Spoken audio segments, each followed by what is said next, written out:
Tonight we talked to David Koechner. We will ask him about his short tenure on Saturday Night Live, which I think should have been much longer.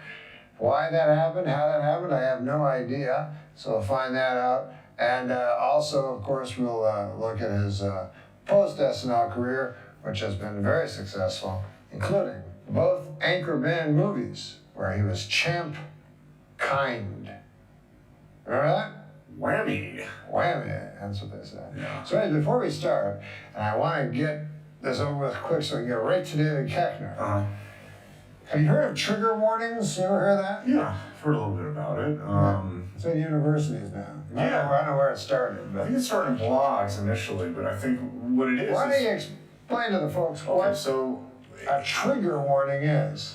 In my understanding, I think trigger warnings evolved into universities at the start of a course. Let's say, for example, there's a course on feminism, and there's going to be topics that might be sore subjects for some, such as rape, that might come up throughout the term. And if there's a student who may or may not have been raped or have had some negative experience revolved around it, or a close friend, then it's important for the professor to just sort of let the class know that these are certain subjects that might arise throughout the term. Right. You're saying if a woman has been raped, then that would be a sore subject for her. Example. But it's many more examples. More examples. There might be, you might warn them about some racist subject that might come up. Sure. If there's certain racial ethnicities in the class. Right.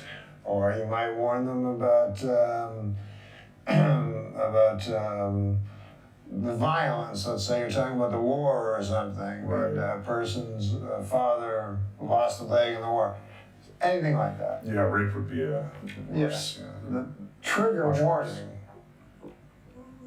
The trigger warning allows the person to know beforehand that sensitive subject is to appear in the classroom or the university, right, and allow him to leave, or her, and get a fresh beverage in the next room. So I thought we should put trigger warnings here on the podcast. So sometimes it gets a little controversial. More often. And sensitive souls might have a slightly harder time digesting the material.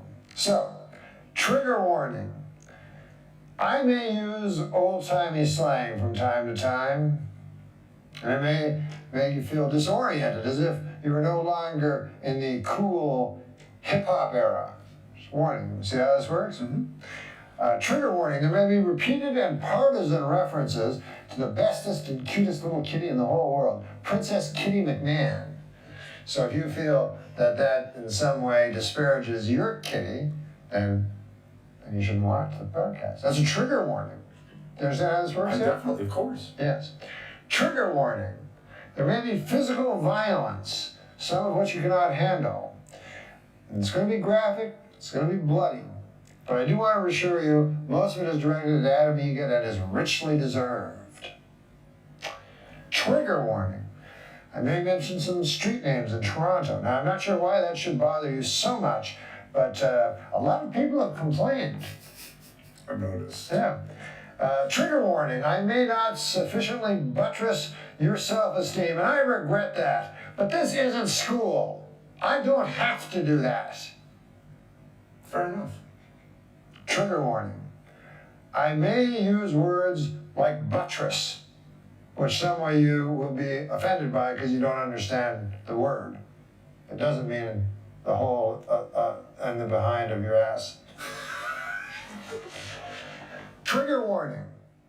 Some violence may take place that is not physical, but mental violence. For instance, Adam Egan, you are a disappointment.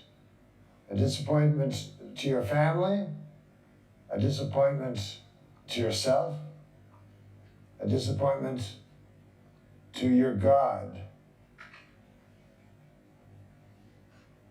By the way, I saw that film that you recommended me, that you called a fantasy, Shoah.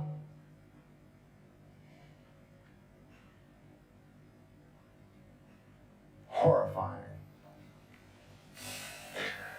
Trigger warning, I may express enthusiasm about a commercial product that will disturb some podcastees because this sentiment may extend into ecstasy, perhaps even rapture, especially when it is a product as good as future advisors, when you don't know what to do with your money. You really don't show. Shame. Shame. I think you win them all.